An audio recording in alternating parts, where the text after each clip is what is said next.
ও তাহার রসুল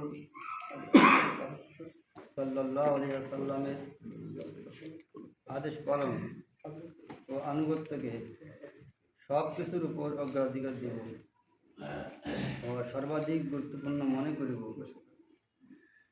জামাতের গঠনতন্ত্রের পূর্ণ অনুসারী ও গঠনতন্ত্র মানিয়া চলিতে বাধ্য থাকিব। বাংলাদেশ জামাতে ইসলামের ইউনিয়ন সেক্রেটারি হিসাবে স্বীয় কর্তব্য ও দায়িত্বসমূহ পূর্ণ নিষ্ঠা ও বিশ্বাসপরায়ণতা সহকারে সম্পন্ন করিব।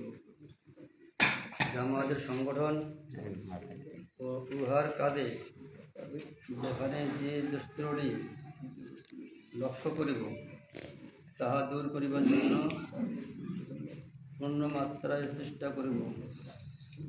আল্লাহ তাআলা আমাকে এই ওয়াদা পালনের তৌফিক দান করুন। আমিন।